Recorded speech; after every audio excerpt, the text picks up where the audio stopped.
All right, very interesting article came out yesterday about on fastcompany.com. We'll post it on our blog, but about how to break into the green job market. If you subscribe to any kind of magazine, if you watch any sort of television, if you are on the internet, you'll for sure have alive. If you're alive, yeah, you'll for sure have noticed green. Even people that have nothing to do with green are asking, what is this green initiative? See Priuses driving all over the place. Everything's green right now, right? So a lot of people are naturally thinking, how do I transition my career to take advantage of all this green hype? And is it just hype? Or is it the beginning of a legitimate marketplace that is worth investing into? So Fast Company posted an article, 4 tips for breaking into the green collar job market. Green collar. The green collar job market. Couple interesting things. Some that I'll disagree with, some that I will agree with. One, remember, no one is an expert. They're saying that the green market is so brand new that there hasn't been time to develop a subject matter expertise in it yet. So jump in right now. In 3 years, you'll be considered just as much of a subject matter expert as the next person, equivalent to joining, let's say, Search back in '98 or '97 or something like that, '96, who knows, whenever. I disagree. I mean, I know there's been people that have been working in like all kinds of scientific backgrounds, focusing on this forever. Yeah. There's been clean tech technology out there for like 60 years. No Agreed. one's ever invested. It's just hype. It's just hype. Meaning it's hyped right now, and maybe now the time has come, but Yeah. by no means are you going to join right now and become a subject matter expert. No, there's people out there that have done their PhD dissertation on this thing 20 years ago. It's just that there's never any investment. The people are never along with it, but now there's cause and it's hype. So now there aren't that many, but yeah, there are a ton of subject matter experts. I think it's combo hype and not hype. Yeah. I think to an extent, maybe the point they're making more is that, there definitely are subject matter experts out there. Like, you've got to believe at this point, like, people have been figuring out ways to do things other than burning coal and burning oil for a long time. Like, we've been working on things for, really since we started burning coal and oil, right?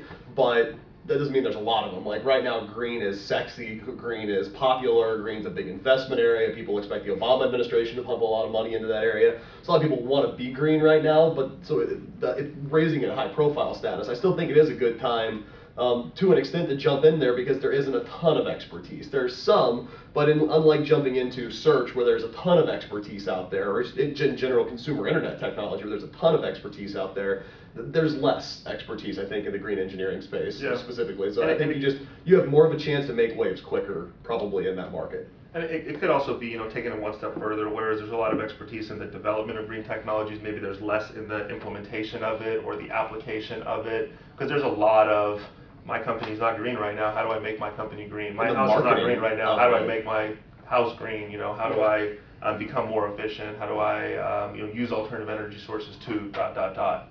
How do I develop software and technology to help facilitate our green initiative and efforts and blah, blah, blah. There's an entire green television channel out right now. Yeah. With nothing but that. I've got that.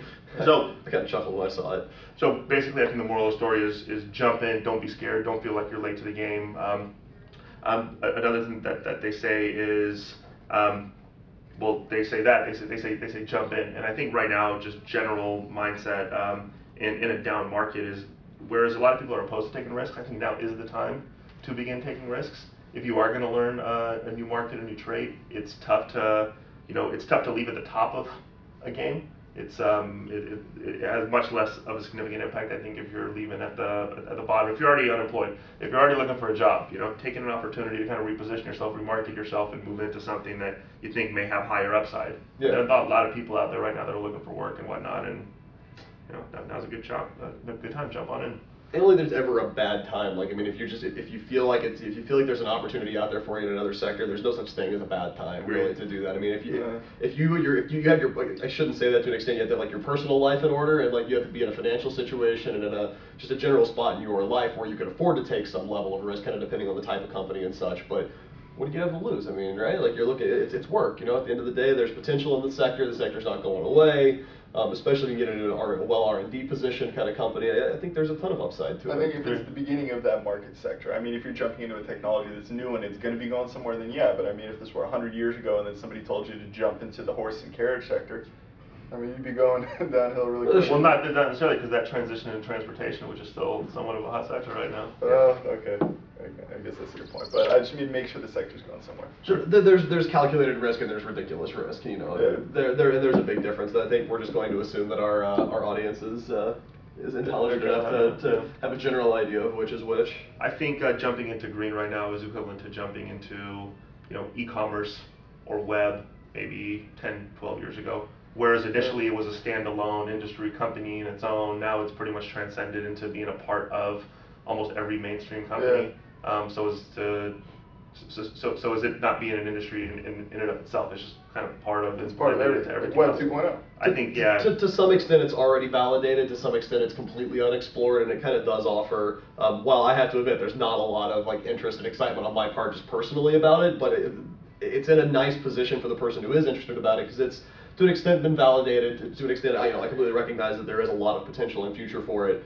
But there's so little explored about it that there's a ton of upside to it also. I think it offers a real nice place for somebody looking to make a job transition in general. So facts, Obama's investing in it. Facts, it's hyped for a fair amount of growth. We'll be doing a lot of profiling of the green sector related jobs, how to transition your career from something non-green to green over the coming weeks and months on our blog. So stay with us.